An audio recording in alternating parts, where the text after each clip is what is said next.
3:47 a.m., and I was alone with 5 white shirts that could ruin my life. The laundry hummed around me, industrial washers clicking through their cycles, the smell of detergent and steam thick enough to taste. Portland's only 24-hour laundromat wasn't glamorous, but it paid just enough to keep the debt collectors from calling every single day instead of every other. $32,000 in student loans felt like an anchor around my neck, dragging me down to this fluorescent-lit purgatory night after night. I should have known something was wrong the moment the delivery arrived.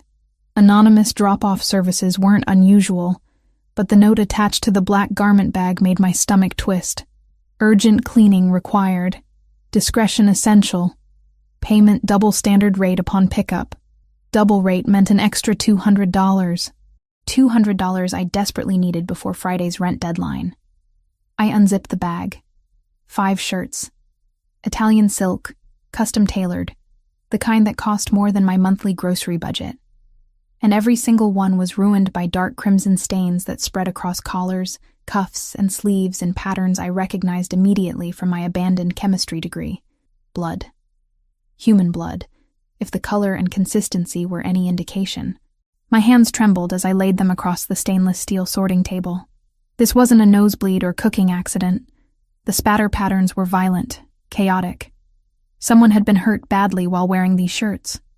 Or someone else had been hurt near whoever wore them. I should call the police, turn them in, walk away from whatever darkness had walked through my door at 3 a.m. But rent was due in 4 days. My checking account had $63. The student loan payment I'd deferred twice already would default next month if I couldn't scrape together at least the minimum. I pulled on latex gloves and got to work. Cold water first, always cold for blood. The proteins would set permanently under heat, becoming impossible to remove. I filled a basin, added hydrogen peroxide, and a specialized enzyme cleaner I'd learned about in biochemistry class before dropping out. Salt came next, drawing out the hemoglobin through osmosis. The stains began to lift, slowly transforming clear water into something rust-colored and sinister. I worked methodically, mechanically, trying not to think about whose blood this might be, whether they were alive or dead, whether I was destroying evidence of a crime or just doing laundry for someone who'd had a very bad night. 2 hours passed. My back ached from bending over the basin. The shirts gradually returned to their original pristine white, though I had to scrub the collars 3 separate times with baking soda paste before the last traces disappeared. I was pressing the final shirt when the bell above the entrance chimed. My head snapped up. We got occasional walk-ins even at this hour, usually drunk college students or night shift workers. But something about the way the door opened, slow and deliberate, made every nerve in my body stand at attention. The man who entered didn't belong in a laundromat. He belonged on magazine covers or in boardrooms, somewhere money and power lived openly instead of hiding in blood-stained silk. Tall, at least 6'3", with shoulders that filled out his black suit like it had been painted on. Dark hair swept back from a face all sharp angles and controlled intensity. But it was his eyes that stopped my breath. Deep brown, almost black in the harsh lighting, and focused on me with the kind of attention that made me feel simultaneously seen and hunted. "I'm here for a pickup," he said. His voice was smooth, cultured, with the faintest trace of an accent I couldn't place. "Service order placed earlier tonight." I glanced at the shirts hanging behind me, perfectly pressed and innocent-looking. My mouth went dry. The white shirts? Yes. Something in the way he said it, so certain and calm, told me he knew exactly what condition they'd arrived in. And he knew I knew. I forced myself to move, to act normal, to pretend this was just another transaction. I retrieved the garment bag, carefully placed each shirt inside, and zipped it closed. My hands only shook a little. "That'll be $400, I said, doubling the doubled rate on impulse. If I was going to compromise every moral principle I'd ever held, I might as well get paid properly for it. He didn't even blink, just pulled out a money clip thick with hundreds and counted out 4 bills with the same precision I'd seen surgeons use with scalpels. Our fingers brushed as he handed over the payment. His skin was warm, calloused in unexpected places. Not the hands of someone who only wore expensive suits and had other people do his dirty work. "Thank you," he said, taking the bag. Then he paused, studying my face with that unsettling intensity again. "You're very skilled." These stains were challenging. My heart hammered against my ribs. "I studied chemistry. Before I had to drop out." Why did I tell him that? Why did I give this dangerous stranger any personal information? "I can see that. The technique you used, most commercial cleaners wouldn't know to combine enzymatic treatment with oxidation." He tilted his head slightly. "You recognized what they were. It wasn't a question." "Yes," I whispered, because lying to those eyes seemed impossible. We stood there, the truth hanging between us like smoke. He'd brought me evidence of violence, and I'd destroyed it. We were both guilty now, both complicit. His phone rang, shattering the moment. He answered in rapid Italian, his entire demeanor shifting from controlled charm to something harder, colder. When he switched back to English, his voice had edges that could cut. "How many vehicles?" A pause. "And you're certain they're Verciani's people?" Another pause, longer this time. His jaw clenched. "Understood. I'm leaving now." He ended the call and looked at me again, and this time I saw something new in his expression. Calculation. Decision. Maybe regret. "What's your name?" "Hannah. Hannah Wells." "Hannah." He said it like he was committing it to memory. "You need to come with me. Right now." I actually laughed, a sharp, almost hysterical sound. "Excuse me?" "The cameras outside this building have been monitoring my movements for the past week.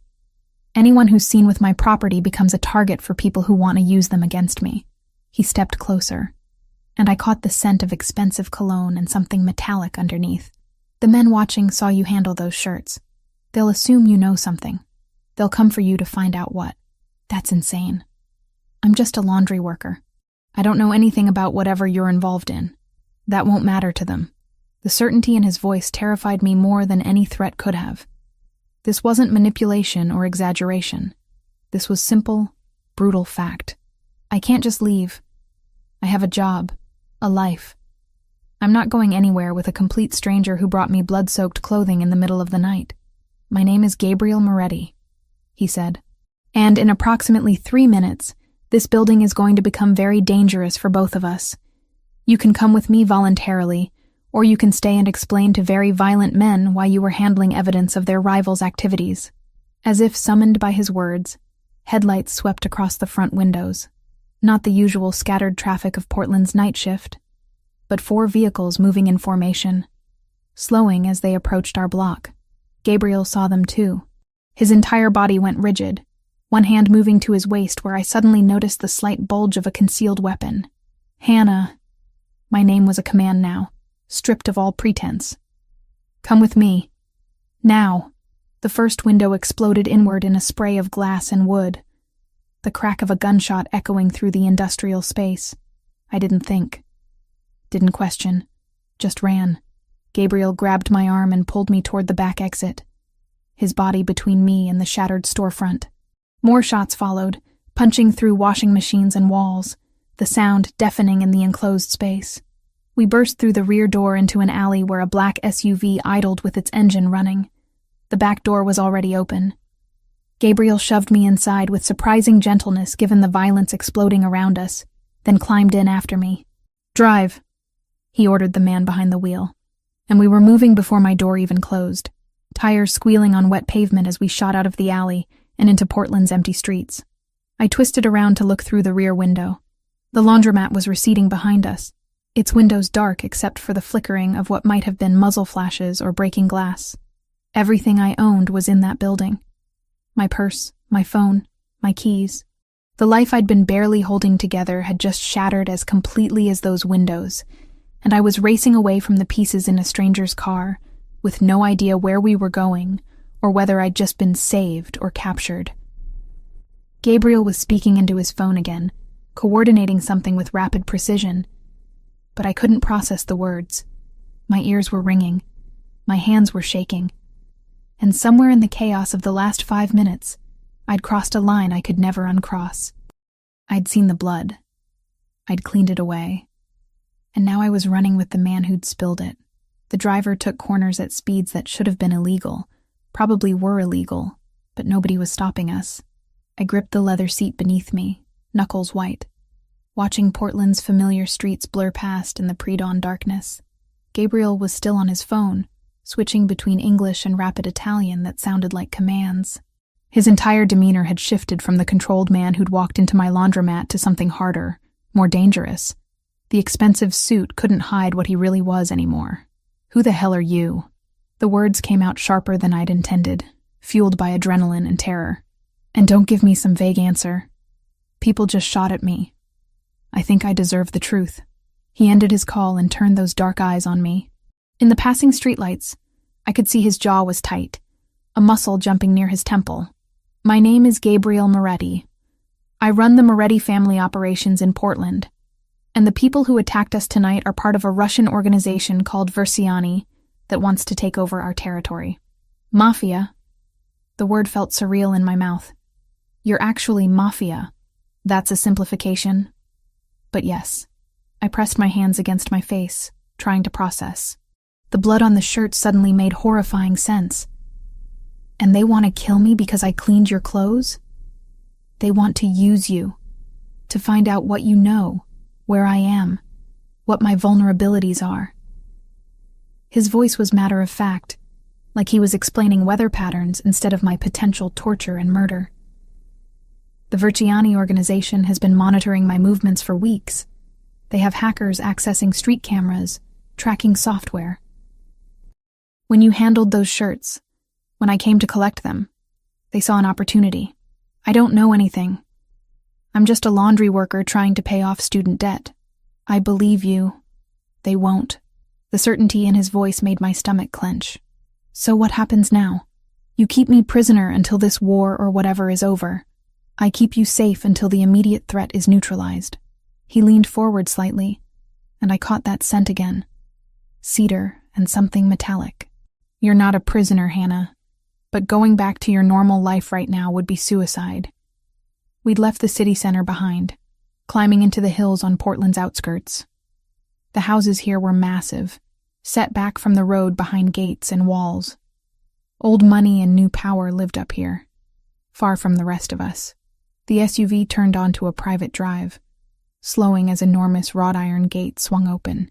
Beyond them, a mansion materialized from the darkness, all modern lines and floor-to-ceiling windows. Lights blazed from every level despite the early hour. As we approached, I could see men in dark clothing positioned around the perimeter, some with visible weapons. My mouth went dry.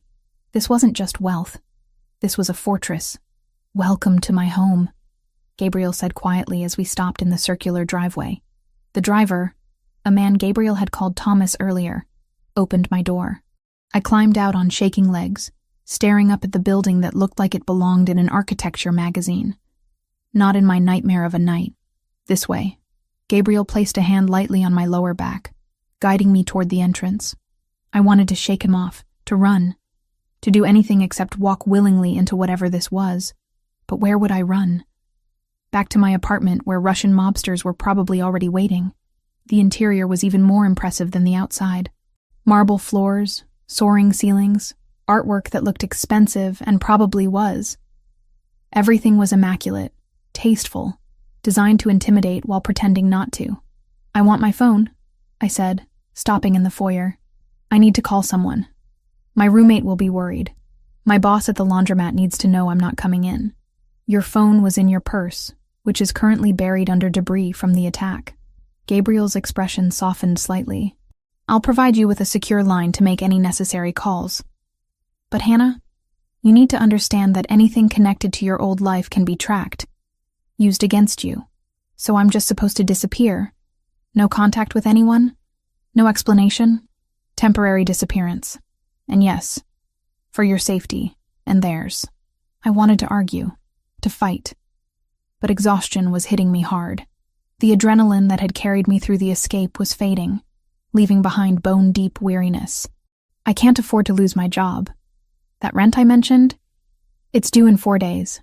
The student loans are automatically withdrawn from my account. If I don't work, I default. If I default, I'm done. Something flickered across Gabriel's face. Not pity exactly, but understanding maybe. How much do you owe? That's none of your business. How much, Hannah? $32,000, I said, hating how defeated I sounded. Plus 3 months back rent I've been juggling. The laundromat pays $9 an hour plus tips that don't exist. I work 60 hours a week and barely make enough to keep the collectors from calling. He studied me for a long moment. I'll compensate you for the time you're here. Whatever you would have made working, plus expenses for anything damaged or lost tonight. And I'll handle the situation with your employer. Handle it how? I'll make sure they understand you had a family emergency. That you'll be back when the situation resolves. They won't fire you. The casual certainty that he could control that, control anything, should have angered me. Instead, I just felt numb. And if I say no, if I demand you take me back right now, then I'll take you back, and I'll assign protection to watch your apartment, though I can't guarantee it'll be enough if Versiani commits resources to getting to you. His eyes never left mine. The choice is yours, Hannah. It always is. But understand what you're choosing. I thought about my studio apartment with its broken heater and thin walls, about walking to work in the dark, alone, with the knowledge that men with guns might be waiting, about the laundromat's shattered windows and the blood that might be mine next time. Fine, I whispered. I'll stay.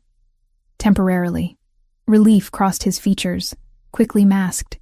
Thomas will show you to your room. If you need anything, there's an intercom system. Someone is always available. Always watching, you mean? Always protecting. He reached into his jacket and pulled out his phone, checking a message. His expression darkened. Excuse me. I need to make some calls. He disappeared down a hallway, already dialing, leaving me alone with Thomas. The driver was older than Gabriel, maybe 40, with the kind of weathered face that said he'd seen things he'd rather forget. This way, Miss Wells, he said, his voice surprisingly gentle. I know this is a lot to process, but the boss doesn't make these decisions lightly. If he says you're in danger, you're in danger. I followed him up a curved staircase to the second floor, down another hallway lined with closed doors. He stopped at one and pushed it open, gesturing for me to enter. Calling it a room was like calling the Pacific Ocean a puddle. The suite was enormous, with a sitting area, a bedroom visible through another doorway, and what looked like a full bathroom beyond that. Everything was done in soft grays and whites, expensive fabrics and furniture that probably cost more than my car had before it died last year. There's clothes in the closet, Thomas said. Probably not your exact size, but close enough for now.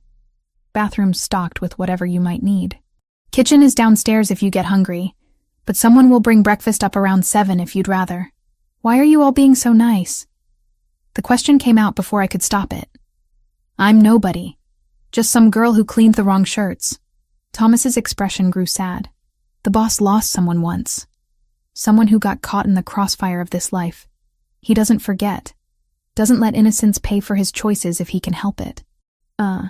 Before I could ask what he meant, he was gone, closing the door softly behind him. I stood there in the ridiculous luxury of my temporary prison, still wearing my laundromat uniform that smelled like detergent and fear sweat, and felt the full weight of the night crash down on me. I didn't cry. Couldn't. Tears felt too small for what I was feeling. Instead, I walked to the window and looked out at the grounds below. Men patrolling. Security cameras. A wall surrounding everything. This was Gabriel Moretti's world. Violent and controlled. Beautiful and terrible. And somehow, in the space of a few hours, it had become mine too. I should have been terrified. Should have been planning escape. But as I stood there watching dawn begin to break over Portland, all I could think about was the way Gabriel had shielded my body with his when the bullets started flying. The way he'd asked about my debt like it mattered.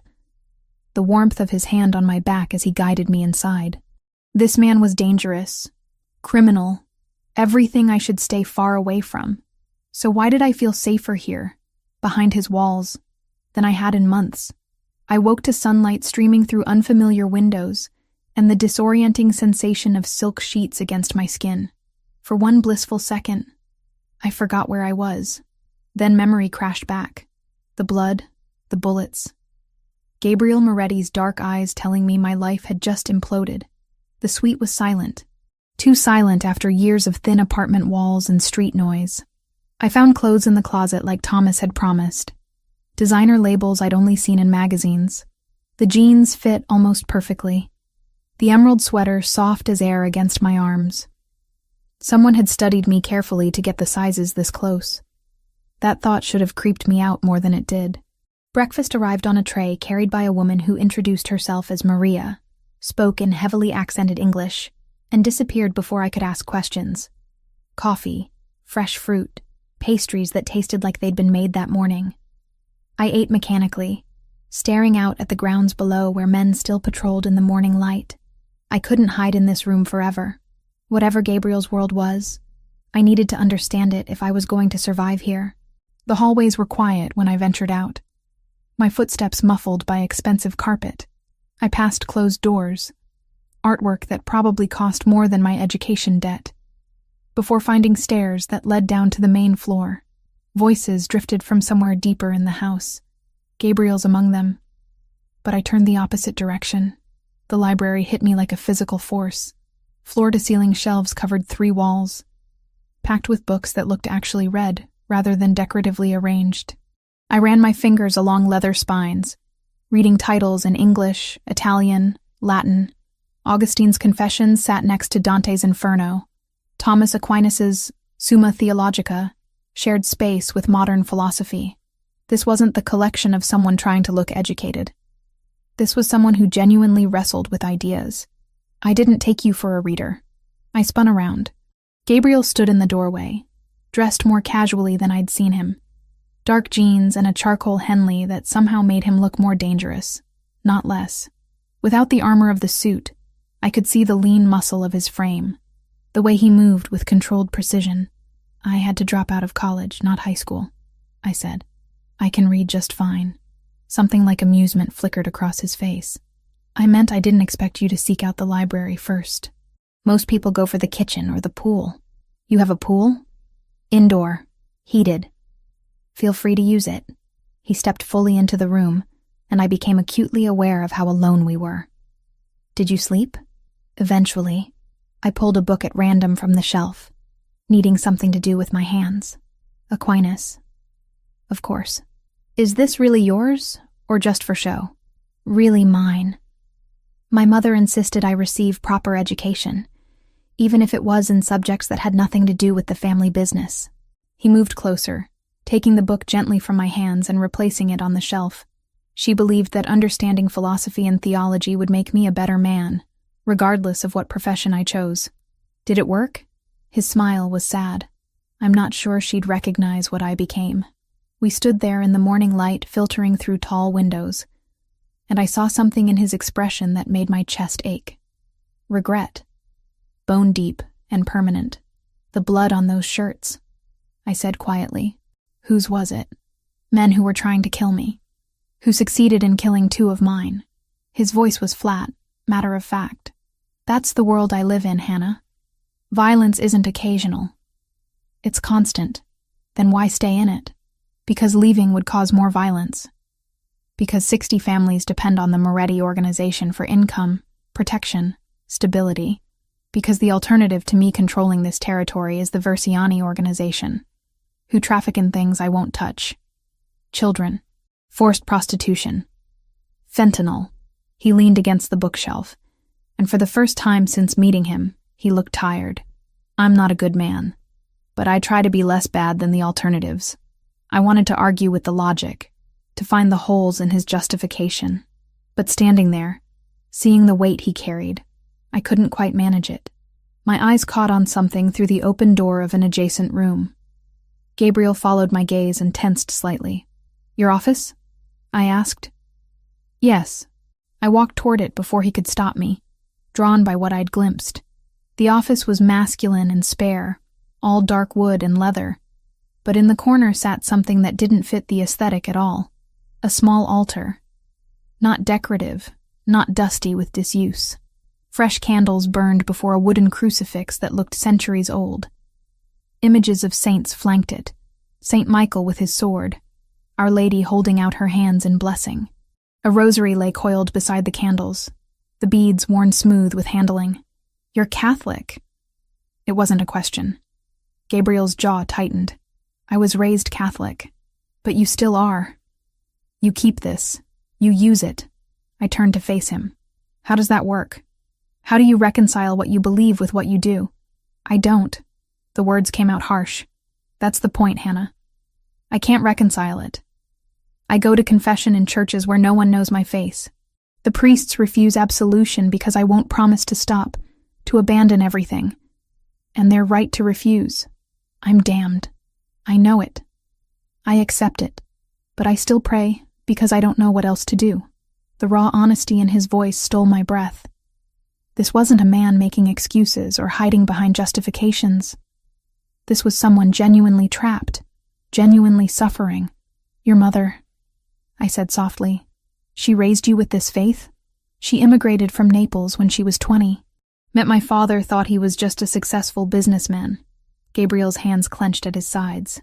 "By the time she understood what he really was, I was already born. She tried to balance it, to give me something good to hold on to. She died when I was 20. Cancer. And 2 years later, my father was murdered by the families who are now trying to ally with Verziani.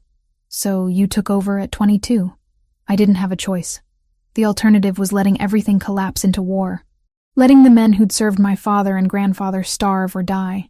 Taking on the family meant inheriting all its sins, but it also meant protecting people who'd done nothing wrong except be born into this world. We were standing close now. Close enough that I could see the faint scar on his neck. The one I'd noticed that first night. My hand moved before I could stop it. Fingers hovering near the mark. "Someone tried to kill you. When I was 25. They almost succeeded."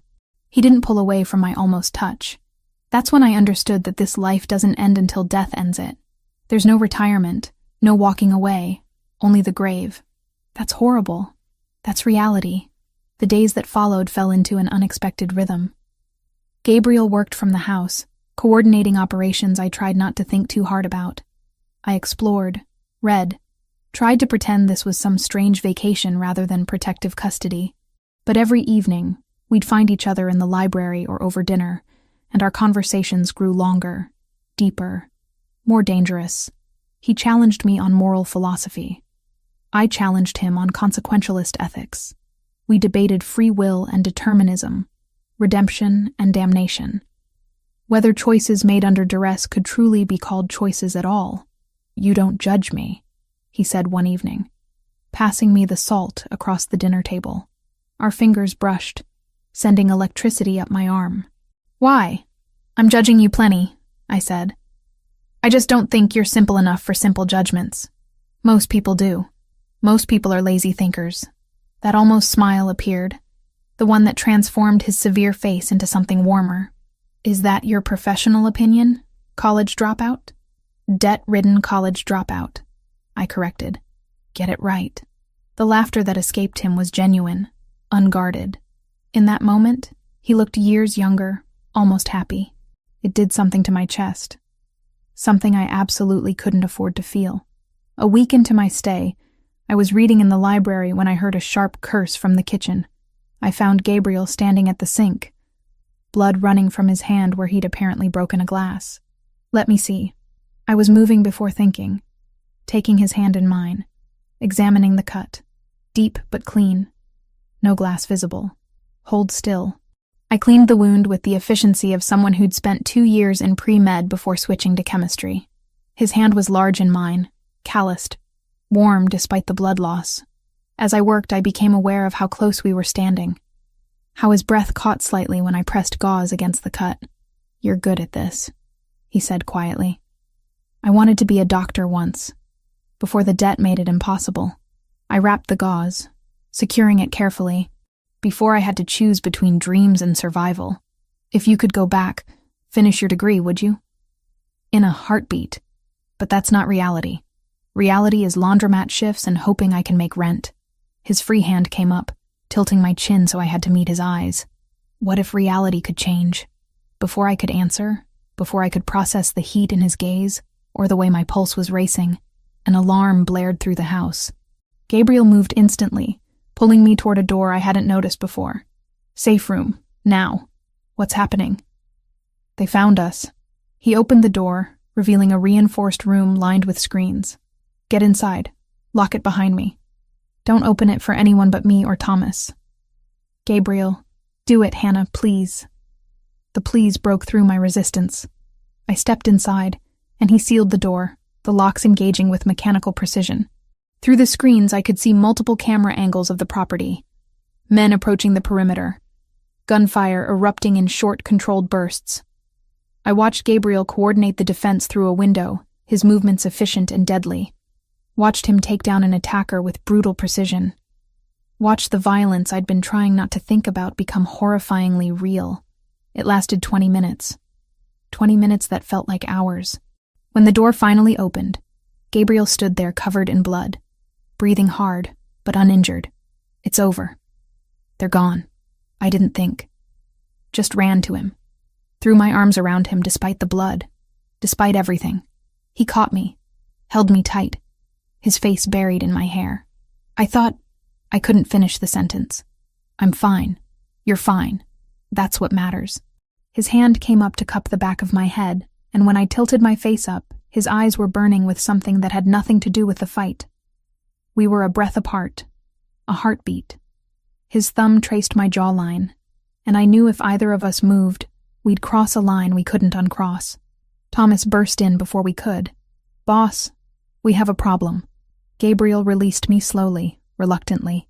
What? They hit the laundromat again. Took one of the workers. Thomas's expression was grim. The girl who was on shift. Rachel Cooper. They're using her to send a message. The blood drained from my face. Rachel. 19-year-old Rachel who worked nights to pay for community college. Who'd covered my shifts when I was sick. Who was now in the hands of people who'd just tried to kill us. No, I whispered. No, this is my fault. They took her because of me. Gabriel's hand found mine, gripped tight. We'll get her back. I promise you, Hannah. We'll bring her home. But as I stared at Thomas's grim expression and felt Gabriel's blood seeping through my borrowed clothes, I understood something I'd been trying to avoid. This wasn't temporary. This wasn't protection until things blew over. This was my life now. Violent and impossible. Beautiful and terrible. And the man whose hand I was holding, the man I was starting to care about far too much, lived in a world where innocent people paid the price for his war. The question was whether I could live in that world too. Rachel, 19 years old, community college student, the girl who'd covered my shifts when I had the flu last winter. Now she was a hostage because someone had seen her at the laundromat where I worked, assumed she knew something, anything about Gabriel Moretti. We're getting her back. I wasn't asking.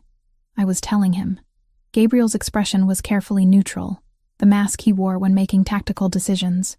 Hannah, you don't understand what you're asking. I understand perfectly. Rachel is in danger because of me, because I cleaned your shirts and they think she's connected to you through me. I stepped closer, forcing him to meet my eyes. You said you don't let innocence pay for your choices. Prove it. Thomas cleared his throat. Boss, the message came through one of our informants. They're holding her at a warehouse in the industrial district. They want a meeting. You for the girl. It's a trap, Gabriel said flatly. Obviously, I shot back. But you can't just leave her there.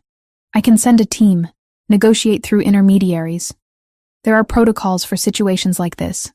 Protocols that get hostages killed when organizations like Versiani decide they're more useful as examples. I crossed my arms. I know Rachel. I can help. Let me be part of the negotiation. Gabriel's head snapped toward me. Absolutely not. You're not trained for this. You'd be walking into a combat situation with no protection, no experience. I'll have you. The words came out quieter than intended. You'll be there. Your team will be there. And Rachel knows my voice. Trusts me.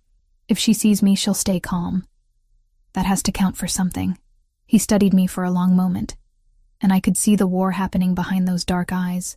The part that wanted to protect me at all costs, battling with the part that understood I was right. If I agree to this, you follow my orders exactly. No improvisation, no heroics. You do exactly what I tell you, when I tell you. His voice was steel. "And you wear protection. Full tactical vest. Everything." "Done." Thomas made a sound that might have been approval or concern. "I'll coordinate with the team. We can have eyes on the location within the hour." The next 2 hours were a blur of preparation. Gabriel's people moved with military precision, mapping the warehouse, identifying entry points, planning contingencies. I was fitted with a bulletproof vest that felt heavier than it looked, given an earpiece so I could hear Gabriel's instructions. He checked every strap personally, his hands gentle despite the urgency. "This protects your torso. Not your head, not your limbs. You stay behind cover. You don't expose yourself to get a better view or to help. Understood?" "Yes." His jaw tightened. "I need you to promise me, Hannah. Promise you won't do anything reckless." "I promise."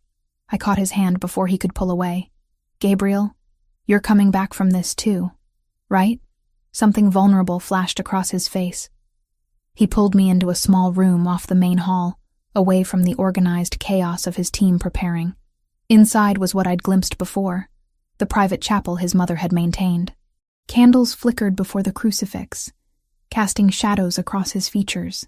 He knelt without speaking, and I watched as he bent his head, rosary beads sliding through his fingers.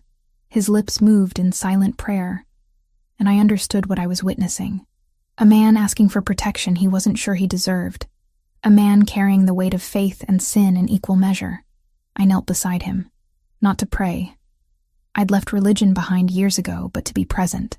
To share this moment of vulnerability he was offering me. When he finally looked up, his eyes were burning. "Something changed when you walked into my life. I don't know what it is, or how to explain it. But the thought of you getting hurt tonight," he couldn't finish. "Then make sure I don't." I reached up, touched his face, feeling the rough stubble against my palm. "Come back to me. Both of us come back. Hannah." My name was almost a prayer on his lips. Then we were kissing, desperate and urgent, his hands cupping my face like I was something precious he was terrified to break. I tasted fear and need, and something deeper. Something that had been building between us since that first night in the laundromat. When we broke apart, both breathing hard, the tactical vest between us suddenly felt like a wall. "After," he whispered. "After this is done, we talk about what this is." "After," I agreed. The warehouse district was exactly as ugly as expected. Abandoned buildings, broken windows, the smell of rust and decay. Our convoy stopped 3 blocks away, and Gabriel's team spread out with practiced efficiency, taking positions around the perimeter. Thomas stayed with me as Gabriel coordinated through his earpiece. "You ready for this?" "No, but I'm doing it anyway." "That's how you know you're brave. Doing it scared." Gabriel returned, his face hard. "They're expecting me in 10 minutes. I'll approach from the south entrance. Hannah, you'll be 30 feet behind me, visible but not close enough to be grabbed immediately. When I give the signal, you call out to Rachel. Make her look at you, not at them. Understand?" "I understand." "Thomas, you're with me. The rest of the team has their positions." We moved through the darkness, every sense heightened. I could hear my own heartbeat, feel the weight of the vest, taste copper fear on my tongue. Gabriel moved like a predator, controlled and lethal, and I followed in his wake. The warehouse entrance gaped like a mouth. Light spilled from inside, harsh and industrial. Gabriel held up a hand, and I stopped where he indicated, pressing against a concrete pillar. He walked forward alone. I couldn't see inside from my position, could only hear through the earpiece. "Moretti, you came." A voice, heavily accented. "Russian. You have something of mine. I want her back." "You mean something of hers?" A pause. "Where is the girl? The laundry worker?" "We know she's here." My blood ran cold. They wanted me specifically. "Change of plans," Gabriel said calmly.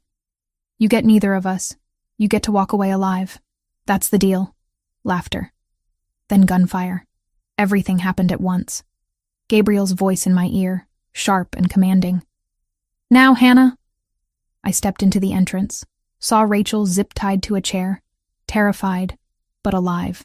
"Rachel, look at me." It's Hannah! Look at me! Her head snapped toward my voice, and in that second of distraction, Gabriel's team moved. They came from every direction, a coordinated assault that turned the warehouse into chaos. I saw Gabriel take down 2 men with brutal efficiency, saw Thomas fire with surgical precision, saw Rachel's captor reaching for her, and without thinking, I grabbed a pipe from the ground and threw it with all my strength. It hit his shoulder, not enough to stop him, but enough to make him turn.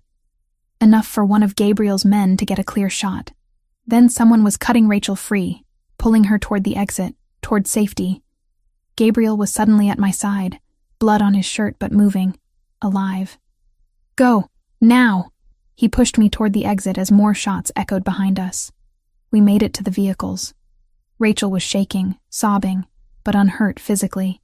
Gabriel's team secured the perimeter as we pulled away, and only then did I see the blood spreading across Gabriel's left arm. You're hit. Grazed. I've had worse. But his face was pale. Back at the mansion, a doctor I hadn't met treated Gabriel's wound while I sat with Rachel, holding her hand as she cried. She didn't ask many questions. Maybe she was too traumatized. Or maybe she understood that knowing less was safer. Gabriel arranged everything. A car to take her to family in Seattle, her aunt who'd agreed to let her stay until things settled. Therapy sessions paid for anonymously. A new phone with a number only I had. Thank you, she whispered to me before leaving the next morning. You didn't have to come for me. Yes, I did. I hugged her tight. Take care of yourself, Rachel. When the car disappeared down the drive, I felt something break inside me. The weight of what had happened, what could have happened, hit all at once. My hand started shaking. Gabriel was there immediately, his good arm coming around me. Come on, let's get you inside. But once we were inside, once the door closed and we were alone in the hallway, everything that had been building between us ignited. He backed me against the wall, his mouth finding mine with an urgency that stole my breath. I gasped against his lips, and he swallowed the sound, his hands sliding into my hair. I watched them almost take you, he breathed against my neck. Watched you throw that pipe and thought my heart would stop. You got shot protecting me. I'd do it again. I'd do it 1,000 times. He pulled back enough to meet my eyes. Hannah, this isn't smart. Nothing about this is smart. I know. I'm dangerous for you. This life is dangerous for you. I know that too. Then why? I kissed him quiet, pouring everything I couldn't say into it. All the fear and relief and this impossible thing growing between us that felt too big to name. He lifted me easily, his injured arm apparently not bothering him enough to stop, and carried me upstairs to his room. Not the guest suite. His room, with its massive bed and windows overlooking the city lights. What happened next was intense, emotional, charged with everything we'd been holding back. His hands learned the geography of my body with reverence and hunger in equal measure. Every touch said things we weren't ready to speak aloud. Afterward, we lay tangled together in his sheets, my head on his chest, listening to his heartbeat slow. What are we doing? I whispered. His fingers traced patterns on my bare shoulder. I don't know, but I don't want to stop. Even though it's complicated? Especially because it's complicated. Nothing worth having is simple, Hannah. I tilted my head up to look at him. In the dim light, he looked younger, less burdened, almost at peace. I'm falling for you, I admitted. And it terrifies me. Good, he kissed my forehead, because I fell for you the moment you looked at those blood-stained shirts and chose to clean them anyway. You've been ruining me ever since. Ruining you? Making me want things I thought I'd given up on. Making me hope. His voice roughened. Making me think that maybe redemption isn't completely impossible. I didn't have words for that. So I kissed him instead, slow and deep, and let my body say what my voice couldn't. Tomorrow would bring new complications. Tomorrow we'd have to face what this meant, where it could possibly go. But tonight, we had this, each other. And for now, that was enough. The morning after Rachel left for Seattle, I woke tangled in Gabriel's sheets with sunlight streaming across his bare shoulders. He was already awake, propped on one elbow, watching me with an intensity that should have been unnerving, but somehow wasn't. "How long have you been staring?" I asked, my voice still rough with sleep. "Long enough to memorize the way you look when you're not guarding yourself." His fingers traced the curve of my jaw. "You frown slightly. Even in sleep. I have a lot to frown about. Student debt, unstable employment, being hunted by Russian mobsters." I caught his hand, pressing a kiss to his palm, falling for a man who lives in a world I don't understand. "You understand more than you think." He pulled me closer, and I went willingly, fitting against him like we'd been doing this for years instead of days. "You see the complexity. Most people only see the surface, make their judgments, and move on. You dig deeper. Is that a compliment or a warning?" "Both." We stayed like that, wrapped in each other in the quiet morning, until Thomas knocked to say breakfast was ready. The domesticity of it all felt surreal. Eating eggs and coffee with Gabriel and his second-in-command, discussing plans for the day like we were a normal household instead of a crime organization. Over the next few days, I learned the rhythms of Gabriel's world. Morning strategy meetings I wasn't invited to. Afternoons where he worked from his office while I explored the grounds or read in the library. Evenings that belonged to us. Stolen hours where we could pretend the violence outside these walls didn't exist. But I was getting restless. Being protected also meant being kept in the dark. And I'd never been good at ignorance. "I want to know what's happening," I said one afternoon, finding Gabriel in his office reviewing what looked like shipping manifests. "With Vertiani, with the war, with everything." He looked up from the papers, expression carefully neutral. "Hannah, don't." I crossed my arms. "Don't tell me it's for my protection or my safety. I'm already in this. Rachel got taken because of me. I participated in a rescue operation. I'm sleeping in your bed. You don't get to shield me from information now." Something like respect flickered in his eyes. "You're right. What do you want to know?" "Everything. Start with why Vertiani wants Portland so badly." He leaned back in his chair, gesturing for me to sit. "Portland is what we call a clean port. Low corruption in law enforcement compared to cities like New York or Los Angeles. That makes it valuable for moving product, both legal and illegal. The Moretti family has controlled the docks and distribution networks for 60 years. We keep heavy drugs out. We don't traffic people. We maintain order. And Vertiani allied with the Solntsevskaya Bratva, one of the largest Russian organizations. They want to bring in fentanyl, expand the prostitution trade, use Portland as a hub for weapons trafficking. Things my family has spent decades keeping out of this city." His jaw tightened. "I'm not claiming moral high ground, Hannah. I'm a criminal. But I have lines I won't cross. They don't. I absorbed this, trying to reconcile the man I was falling for with the reality of what he represented. So this war continues until what? One of you is dead? Until one of us backs down or is eliminated, yes. That's a hell of a future to offer someone." "I know." He stood, coming around the desk to where I sat. "That's why I keep trying to give you outs. To let you walk away before you're in too deep. I'm already in too deep." I looked up at him. This dangerous man with his conflicted faith and impossible choices. "The question is whether we figure out how to navigate this together. Or whether you keep trying to protect me by pushing me away." His hand cupped my face, thumb brushing my cheekbone. "I don't want to push you away. I want to keep you. But I'm terrified of what that means. Then let me decide what I can handle. Trust me to know my own limits." We stood there, the weight of impossible decisions hanging between us, until his phone rang. He answered with visible reluctance, listened, then his expression darkened. "Understood. I'll be there in 10. He ended the call and met my eyes. "I need to go into the city. There's a situation that requires my presence." "What kind of situation?" "The kind I can't talk about yet."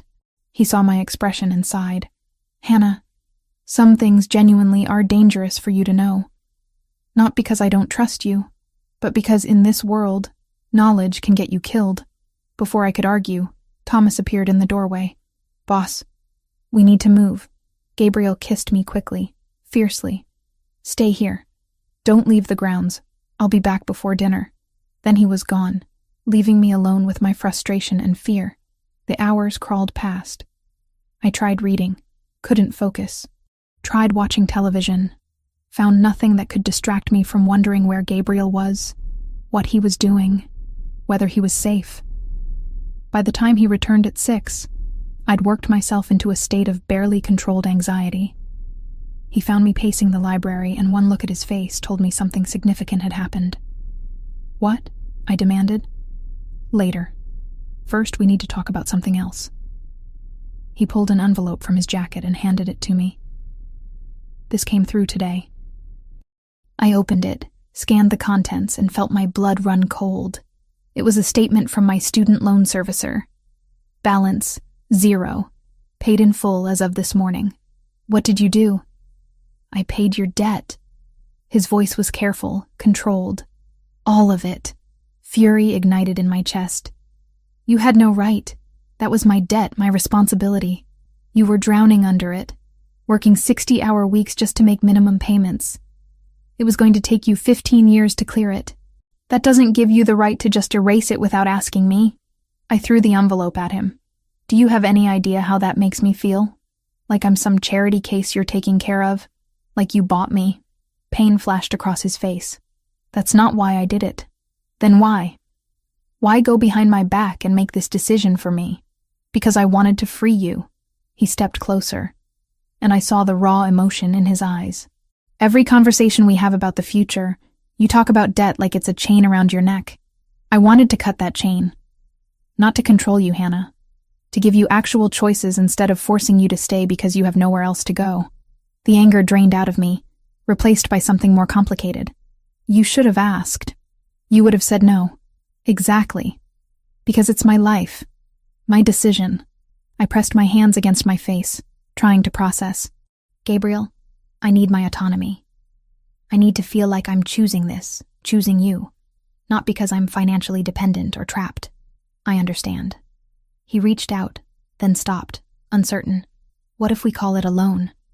No interest. Pay me back whenever you can. Would that make it better?" I looked at him. This powerful man who commanded an empire but was standing here vulnerable, trying to fix what he'd broken. "It would help. But you can't do things like this without talking to me first. We're supposed to be partners, right?" "Right. I'm sorry. I'm not used to considering someone else's perspective on decisions like this." "Well, get used to it. Because I'm not going anywhere." He pulled me into his arms, and I let him, breathing in his scent and feeling the solid warmth of him. "I love you," he whispered against my hair. "I know it's too soon and too complicated, but I need you to know." My heart stopped. Started again. Faster. "Say that again." "I love you, Hannah Wells." Completely. Impossibly. Against all logic and reason. I pulled back to look at his face, saw the truth blazing in those dark eyes. "This is insane. We've known each other less than 2 weeks. I know. You're a criminal. I'm trying to be a normal person. I know that too. And I love you back, which makes me just as crazy as you are." The smile that broke across his face was transformative, turning him from dangerous to beautiful in the space of a heartbeat. He kissed me until we were both breathless, until the world narrowed to just this, just us. That evening, Gabriel did something unexpected. He invited Thomas and 3 other men to dinner, formally introducing me as someone important to him. Not as a guest, not as someone under protection, but as his partner. Thomas lifted his glass. To Hannah, who's apparently the only person who can make the boss smile genuinely. The others laughed, echoing the toast, and I felt the weight of acceptance. These men who'd served Gabriel for years were welcoming me into their circle. After they left, Gabriel and I attempted to cook dinner together. It went poorly. We burned the pasta, oversalted the sauce, and ended up ordering pizza while laughing at our complete domestic failure. "My mother would be horrified," Gabriel said, stealing a slice from the box. "She spent years trying to teach me proper Italian cooking. Tell me about her." I curled up next to him on the couch, our usual positions reversed, him relaxed for once. "She was fierce. Immigrated from Naples when she was barely 20, spoke broken English her entire life, but ran our household like a general." His expression softened with memory. "She tried so hard to keep me separate from my father's world.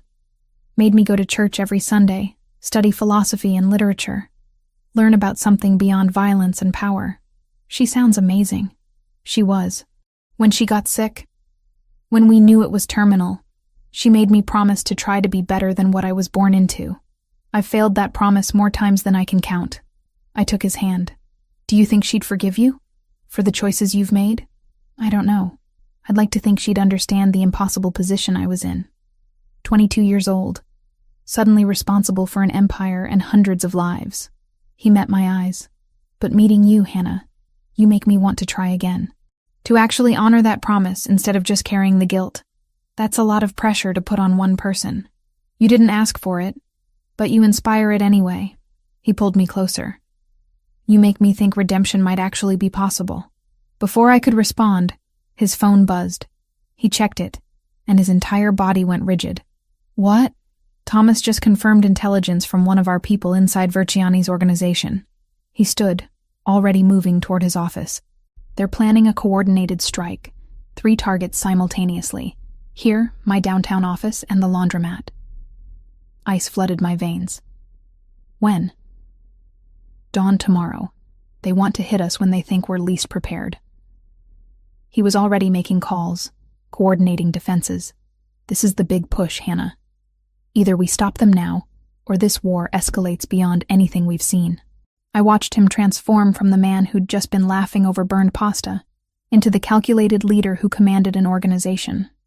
Both were real. Both were him. What do you need from me? I asked. He stopped mid-dial, looked at me. I need you to stay safe. That's all. Gabriel, please, Hannah. I can't coordinate a defense if I'm worried about you being in the crossfire. Let me do this knowing you're protected. I wanted to argue, but I saw the fear underneath his command, the genuine terror of losing me. Okay, I'll stay here. Stay out of the way. But you come back to me. Whatever happens, you come back. Always. He kissed me hard, desperate. I promise. As he left to prepare for war, I stood alone in his office, staring at the crucifix on his private altar. And for the first time in years, I found myself praying, not because I believed, but because he did. And if there was any power listening, any mercy available, Gabriel Moretti deserved it more than most people would ever understand. Tomorrow would bring violence, choices that couldn't be undone.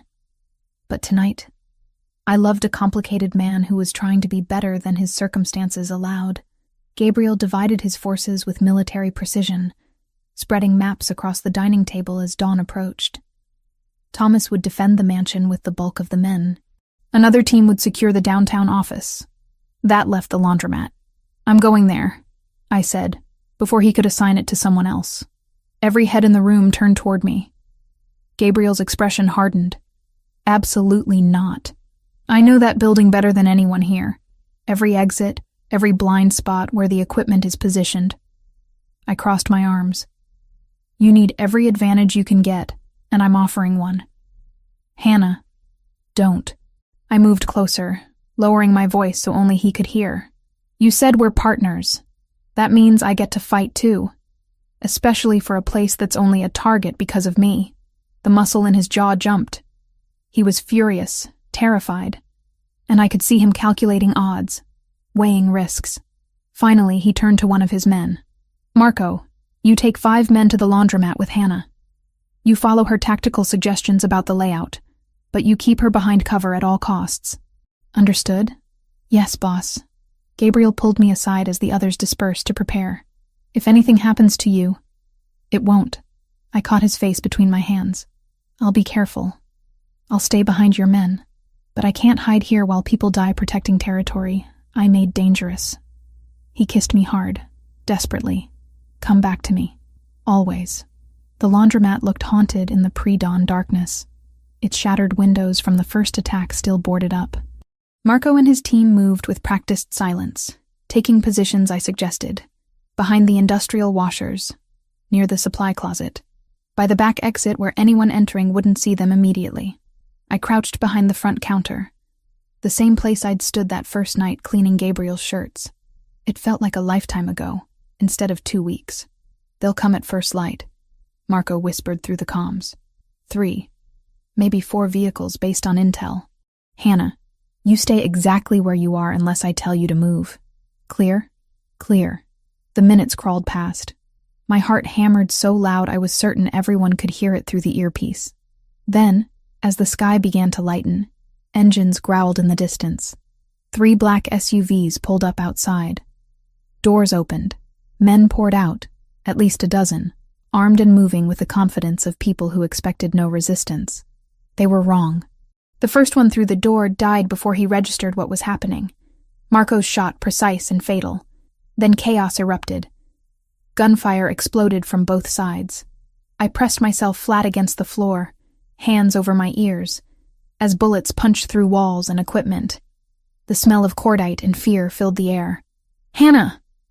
Marco's voice in my ear. "The industrial washers, there's a control panel. Can you activate the steam vents?" I knew exactly what he meant. The old machines had manual release valves that could fill the room with scalding steam, creating instant cover. I can reach it. Do it. On my count. 3, 2, 1, go. I scrambled across the floor, staying low, and yanked the emergency release. Steam erupted from 4 massive machines simultaneously, turning the laundromat into a sauna from hell. Visibility dropped to nothing. Through the white fog, I heard more shots, screams, bodies hitting the ground. Then someone grabbed my arm. I reacted on instinct, driving my elbow back into soft tissue. The man grunted, released me, and I saw the gun in his hand rising toward Marco, who was focused on a target to his left. A metal pipe, one I'd used 1,000 times to unjam the dryers, lay within reach. I grabbed it and swung with every ounce of strength I had. It connected with his temple with a sound I'd never forget. He dropped like a puppet with cut strings, the gun clattering from his hand. For a second, I thought he was just unconscious. Then I saw his eyes, open and empty, blood pooling beneath his head. I'd killed him. The pipe fell from my numb fingers. I stared at my hands, at the man I'd just ended, and felt something inside me crack. "Hannah, down!" Marco tackled me as more shots tore through the space where I'd been standing. The steam was clearing. Bodies littered the floor, most in Verciani colors, but 2 in the dark suits Gabriel's men wore. The attack lasted maybe 15 minutes total. Felt like hours. When silence finally fell, Marco checked the perimeter while I sat against the wall, unable to stop shaking. The dead man was 3 feet away, his blood mixing with water from burst pipes. "We need to move," Marco said gently. "Boss is already asking for status." "Are you hurt?" "No." My voice sounded distant, disconnected. "I killed someone. You saved my life. That man would have shot me in the back." He crouched beside me. "I know it doesn't help right now, but you did what you had to do." Through my earpiece, I heard fragments of other battles. Gabriel at the downtown office, his voice tense but controlled. Thomas at the mansion, reporting casualties. 2 of Gabriel's men dead at our location. 3 more wounded across all sites. But they'd repelled the attacks. They'd won. The victory felt hollow as Marco helped me to my feet and guided me over bodies toward the exit. Back at the mansion, organized chaos reigned. The injured were being treated. The dead counted. Damage assessed. I stumbled out of the SUV covered in blood that wasn't mine and found Gabriel emerging from another vehicle, his left arm hanging useless, crimson spreading across his white shirt. "You're hit." I was running before I finished processing, reaching him as he swayed slightly. "It's nothing." Through and through, missed the bone. But his face was gray, his breathing shallow. "You're okay. Tell me you're okay." "I killed someone." The words tumbled out. "He was going to shoot Marco, and I hit him with a pipe, and now he's dead and I can't stop seeing his eyes." Gabriel pulled me against him with his good arm, and I felt him trembling too. Or maybe that was me. Maybe it was both of us. "I'm sorry." "God, Hannah, I'm so sorry you had to do that." Thomas appeared with the doctor, a man who looked exhausted and efficient in equal measure. "Boss, you need treatment now. Take care of everyone else first." "Gabriel," I said firmly, finding some core of steel beneath the shock. "Sit down. Let him treat you." "That's an order." Something like pride flickered in his eyes despite the pain. "Yes, ma'am." I held his good hand while the doctor worked, removing the bullet, cleaning the wound, stitching it closed. Gabriel didn't make a sound, but his grip on my hand tightened until I thought bones might break. "You'll live," the doctor pronounced finally. "But no heavy lifting for at least 2 weeks. The shoulder needs time to heal properly. After everyone else was treated, after the bodies were removed and the wounded settled, after the sun had fully risen on a day we'd both survived, Gabriel and I found ourselves alone in his bedroom. We were covered in blood and dirt and trauma. Too exhausted to sleep, too wired to rest. "I've never taken a life before," I whispered, staring at my hands. "I've spent years trying to save things, heal things, and in 10 seconds I just ended someone." Gabriel sat beside me on the edge of the bed, his injured arm in a sling. "I know this doesn't help, but it gets easier. The guilt becomes something you carry instead of something that paralyzes you. I don't want it to get easier." I looked at him. "I don't want to become numb to this." "Then don't. Hold on to that horror. It means you're still human." He touched my face with his good hand. "But Hannah, you survived. We both did. And 2 of my men didn't. That's the cost of this world." The weight of it crashed over me then. Everything I'd been holding back. The terror, the violence, the impossible choices. I broke, finally, sobbing against his chest, while he held me as tightly as his injuries allowed. "This can't continue," I said when I could speak again. "This constant war, the attacks, the bodies, it has to end." "I know." His voice was grim. "Versiani crossed a line today. He coordinated simultaneous attacks on 3 locations. That's a declaration of total war. There's only one way this ends now. What do you need?" He pulled back to look at me. "I need you to understand that what comes next is going to be brutal. Final.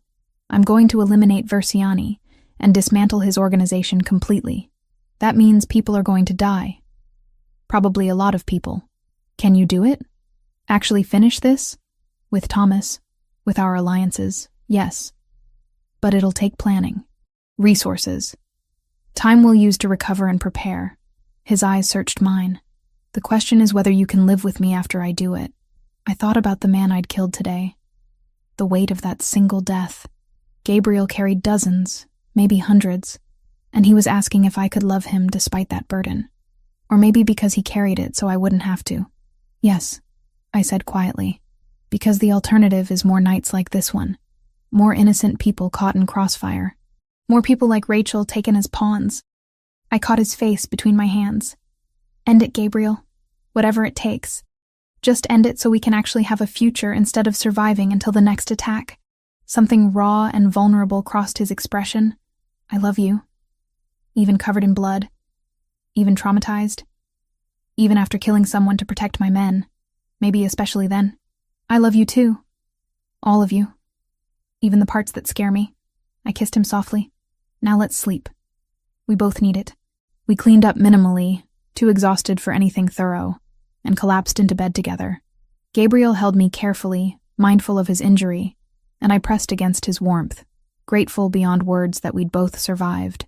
But as I drifted toward sleep, I couldn't stop seeing those empty eyes, couldn't stop feeling the pipe connecting with bone, couldn't stop knowing that I'd crossed a line that could never be uncrossed. Tomorrow we'd plan. We'd coordinate. We'd prepare for the final confrontation with Versiani. Tonight we mourned. For the men who died protecting us. For the innocence I'd lost. For the future we were trying to build from blood and impossible choices. And in the darkness, listening to Gabriel's breathing slow into sleep, I made my own decision. If he was going to end this war, I'd stand beside him, not behind him, not protected and sheltered, but beside him, as an equal partner. Whatever came next, we'd face it together, even if it damned us both. The week after the coordinated attacks felt like living in suspended animation. Gabriel's shoulder healed slowly, the wound angry and requiring daily attention from the doctor. I changed his dressings each morning, my hands steady even though my mind wasn't. The nightmares came every night. The man I'd killed, his eyes empty and accusing. The pipe connecting with bone, the weight of ending a life no matter how justified. Sitting on my chest until I couldn't breathe. "You need to talk to someone," Gabriel said on the 3rd day. watching me jolt awake for the second time that night. Someone trained to help with this. I'm fine. You're not. And that's okay. But you don't have to carry this alone. He reached for his phone with his good hand. I know someone. Discreet, experienced with trauma. Will you at least meet with her? I wanted to refuse on principle, but the exhaustion won out. Okay. Dr. Sarah Chen arrived the next day, a woman in her 50s with kind eyes and a no-nonsense demeanor. We talked in the library, Gabriel having made himself scarce, and for the first time since the laundromat, I spoke the truth aloud. I took a life, and I'd do it again to save Marco. But that doesn't make it easier to live with. No, she agreed. It doesn't. And anyone who says differently is lying or broken. You're supposed to feel this weight. It means you're still human. Over the following days, we talked through the trauma, developed coping strategies, acknowledged the impossible position I'd been in. It didn't erase what I'd done, but it helped me contextualize it, carry it without being crushed. Gabriel spent his recovery coordinating with Thomas and captains from allied families. Maps covered his office walls, marked with locations and routes. Intelligence reports stacked on every surface. They were planning something massive. Let me help, I said, finding him hunched over satellite images despite the doctor's orders to rest. Hannah, I'm not asking to fight, but I can coordinate logistics, organize intelligence, do the planning work that doesn't require you straining your shoulder. I crossed my arms. You said we're partners. Let me actually be one. He studied me for a long moment, then gestured to the chair beside him. Here. These are Versiani's known properties. We've narrowed his location to 3 possibilities. I need someone to cross-reference the supply chain data with movement patterns. I sat, rolled up my sleeves, and got to work. The days blurred together. Planning, coordinating, preparing for what Gabriel called the end game. I learned more about his organization than I'd ever wanted to know. Saw the complicated web of legitimate businesses funding illegal operations. The families depending on Moretti money for survival.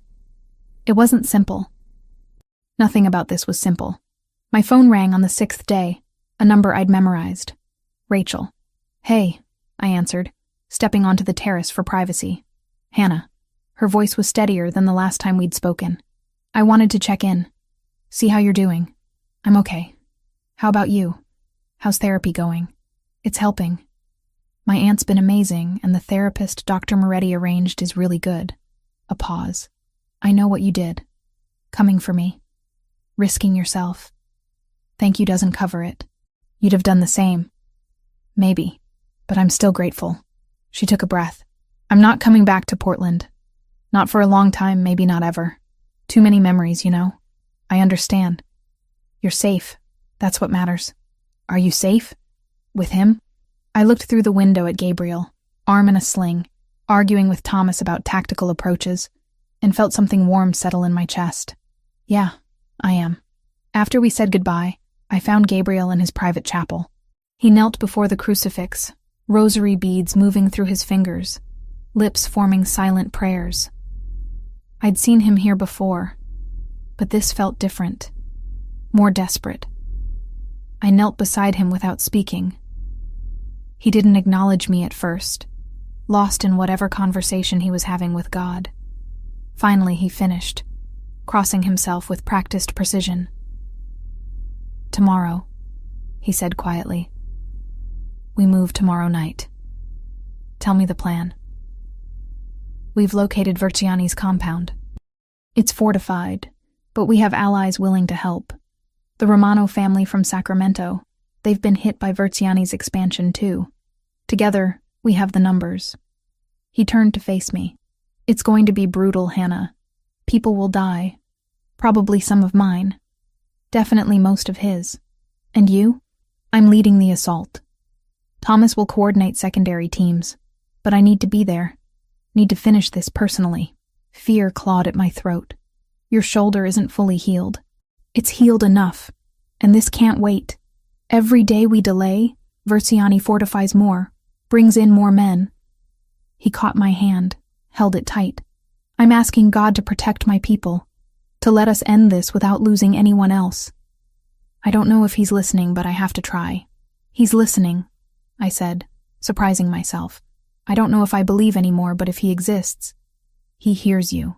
What if he doesn't forgive me? What if I'm damned for everything I've done? Everything I'm about to do? I touched his face, made him look at me. Then you're damned for trying to protect people, for keeping worse things out of this city, for caring enough to ask for forgiveness even when you know you might not receive it. That has to count for something. He kissed me then, desperate and gentle, like he was trying to memorize the taste of me. If something happens tomorrow, don't. You're coming back. If something happens, he continued firmly, Thomas has instructions. You'll be taken care of. The house, the money, everything you need to finish school and build whatever life you want. Gabriel, stop. I need you to know. Need you to understand that loving you has been the best thing I've done in a very long time. You made me want to be better. That's worth everything. I couldn't respond. Couldn't speak past the emotion clogging my throat. So I just held him, there in his chapel, while he prayed, and I hoped. The next evening, I watched from the mansion as 3 convoys left, heading into the night. Gabriel in the lead vehicle, Thomas coordinating from the second, allied families in the others. 18 hours of waiting stretched ahead of me. Mrs. Rosa found me in the library around midnight, brought tea I didn't drink, and sat beside me in comfortable silence. The older woman had returned from her recovery a week ago, moving slower but determined to resume her duties. He'll come back, she said finally. Mr. Gabriel always comes back. How do you know? Because he has something to return to now. Before you, he was just surviving. Now he's living. She patted my hand.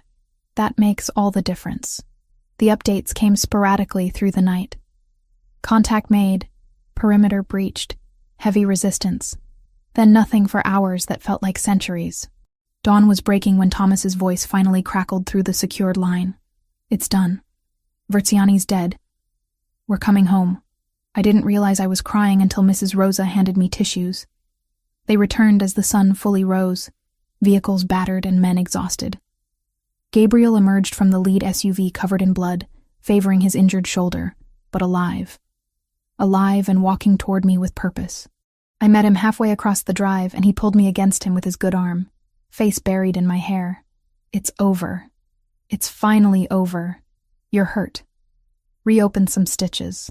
Nothing serious. He pulled back to look at me. We lost 3 men. Good men. But Verziani's entire operation is dismantled. His lieutenants are scattered or dead. The Russians are pulling back to Seattle. Portland is ours again. The cost was written on his face, in the exhaustion lines and the weight in his eyes. 3 more names to add to the burden he carried. Over the next 2 days, we held funerals. Private ceremonies for the fallen, their families compensated, their sacrifices honored. Gabriel spoke at each one, his voice steady despite the grief, promising these men hadn't died for nothing. On the 3rd day, he found me in the garden, staring at roses I didn't see. We need to talk, he said. Something in his tone made my stomach clench. Okay. We walked to the terrace, sat on the low wall overlooking the grounds. He was quiet for a long moment, choosing words carefully. The war is over. Verziani is dead. His organization destroyed. You're safe now, Hannah. Actually safe, not just protected. He took my hand, which means you have a choice. You can stay here with me in this life, or you can leave, start over somewhere new. I have money set aside, enough for you to finish school, live comfortably, never worry about debt again. I stared at him. You're giving me an out. I'm giving you freedom. Real freedom, not the illusion of it. His grip tightened. I love you, more than I thought possible. But I won't trap you here with guilt or obligation or financial dependence. If you want to leave, I'll help you go. No strings, no consequences. And if I want to stay, then you stay knowing exactly what you're choosing. Knowing that I'm a criminal, that danger might always exist, that this life is complicated and morally ambiguous at best. I pulled my hand free, stood, and walked to the edge of the terrace. He was offering me everything I'd lost when those bullets shattered the laundromat windows. My freedom, my education, my future without the crushing weight of debt. All I had to do was walk away from the man I loved. I spent 2 days thinking. Walking the grounds. Talking to Dr. Chen. Weighing options and futures and impossibilities. Gabriel gave me space. Didn't pressure. Just waited with patient desperation. On the morning of the 3rd day, I found him in his office. "I'm staying," I said. Relief crashed across his features. "Hannah." "But on my terms." I moved closer. "I'm going back to school, finishing my chemistry degree. And I'm working in that legitimate pharmaceutical lab you own, the one developing affordable generics. Not as your kept woman, but as an employee earning my own money. Done. Anything else? I pay you back for the debt. Not all at once, but gradually. So I know I earned my freedom rather than having it given to me. If that's what you need, yes. And we're partners. Real partners. No more protecting me by hiding information or making decisions without me. We face things together or not at all." He stood, crossed to me, cupped my face in both hands. "Partners. Equal partners. I promise." "Then yes, I'm staying. I'm choosing you. This life. All of it. Complications and danger and impossible morality included." He kissed me until we were both breathless, until the decision felt sealed and permanent. "I'll spend the rest of my life trying to be worthy of that choice." "You already are," I whispered. "You just don't see it yet." 6 months after the final operation against Versiani, I sat in a university lecture hall taking notes on organic chemistry like a normal 26-year-old student.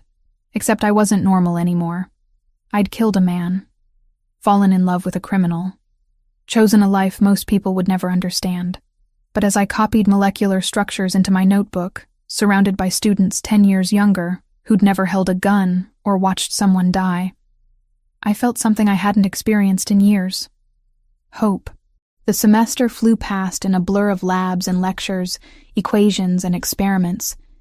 Gabriel had been true to his word, paying my tuition while I slowly transferred money back to him each month from my salary at Moretti Pharmaceuticals. The lab was legitimate, developing affordable generic medications for communities that couldn't afford brand names. My chemistry background made me useful immediately, and for the first time since dropping out, I felt like I was doing something meaningful with my education. Gabriel had changed too. The mansion felt less like a fortress now, more like an actual home.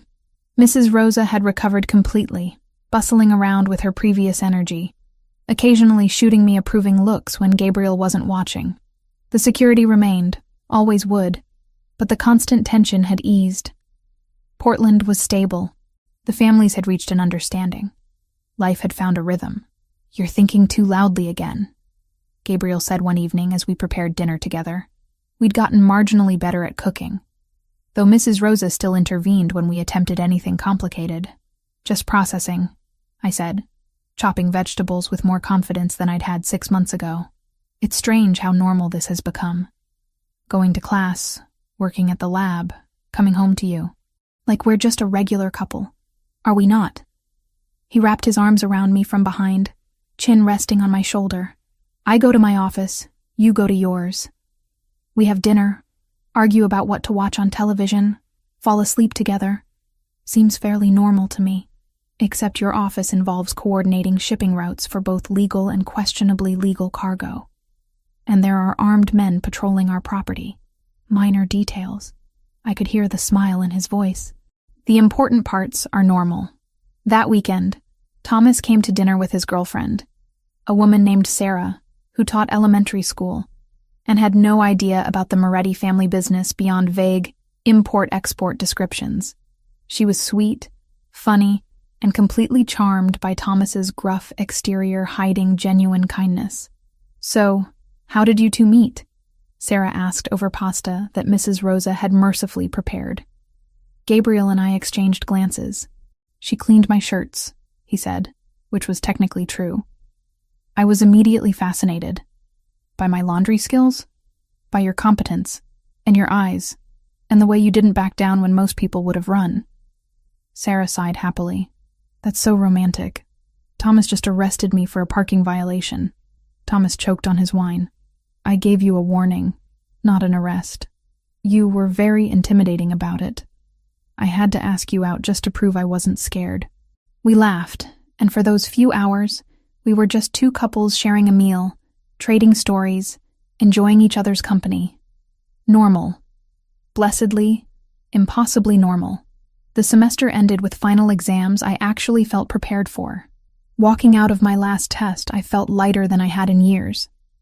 1 semester down, 3 to go until I had my degree. Graduation ceremony for completed coursework wasn't until spring, but when the day came, Gabriel sat in the audience wearing a suit that probably cost more than most attendees' cars, looking proud enough to burst. I spotted him immediately, Thomas beside him, both of them standing to applaud when I crossed the stage to receive my certificate of completion. Afterward, Gabriel swept me into a hug that lifted me off my feet. I'm so proud of you. It's 1 semester. Not even a full degree yet. It's proof that you're building the future you want. That matters. He set me down, brushed hair from my face. Dinner tonight. Just us. I have something I want to ask you. My heart skipped. Gabriel, tonight. He repeated, kissing me softly. Let's celebrate first. The evening was perfect. He'd arranged for us to eat on the terrace overlooking the city, Portland's lights spreading below us like fallen stars. Mrs. Rosa had outdone herself with the meal, and we ate slowly, talking about everything and nothing. When the plates were cleared, and we were alone with wine and the night air, Gabriel took my hand. 6 months ago, I offered you freedom. A way out, a fresh start, no obligations. His thumb traced circles on my palm. You chose to stay, chose me, despite everything that choice meant. I'd choose you again, I said quietly. Every time. I know you would. And that's why I need to ask you something. He stood, pulled me to my feet, and then did something that stopped my breath. He knelt. Hannah Wells, you walked into my life covered in my sins, and somehow you saw past them to the man I was trying to be. You made me want redemption. Made me believe it might actually be possible. He pulled a ring from his pocket. Simple but beautiful. A single diamond that caught the light. Will you build a different kind of empire with me? One with less blood and more purpose? Will you marry me and let me spend the rest of my life trying to deserve you? Tears blurred my vision. That ring better not have belonged to anyone you had killed. He laughed, the sound surprised and genuine. It was my grandmother's, from Naples, the only family heirloom worth keeping. Then yes. Yes, absolutely yes. He slid the ring onto my finger, stood, and kissed me until I forgot we were standing on a terrace, in view of security cameras and anyone who might be watching. Nothing mattered except this moment, this choice, this man I'd chosen, and who'd chosen me back. We married quietly 6 months later in a small chapel on the edge of Portland, the same one Gabriel's mother had attended when she first immigrated. The priest who performed the ceremony was old, had known Gabriel since childhood, and understood the complexity of blessing a union between a criminal and the woman who loved him anyway. Do you take this man? Father Michael asked, his voice weathered but kind. In all his flaws and complications, to love and to cherish. I do, I said, meaning it completely. And do you, he turned to Gabriel, promise to honor this woman, to protect her not by hiding truth, but by facing it together, to build a life worthy of the love she offers? I do, Gabriel said, his voice steady despite the emotion in his eyes.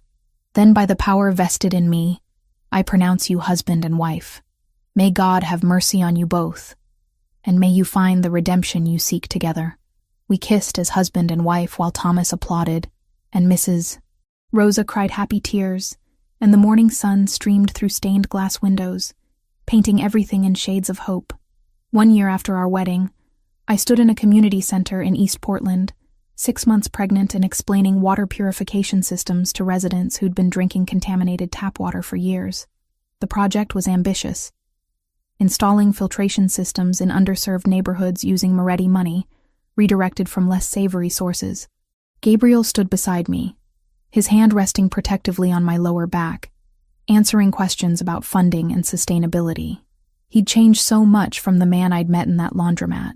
Still dangerous when necessary. Still connected to a world I didn't fully understand, but actively working to transform his family's legacy into something better. "You're doing a good thing here," an elderly woman told us as the presentation ended. "My grandkids can finally drink water without getting sick.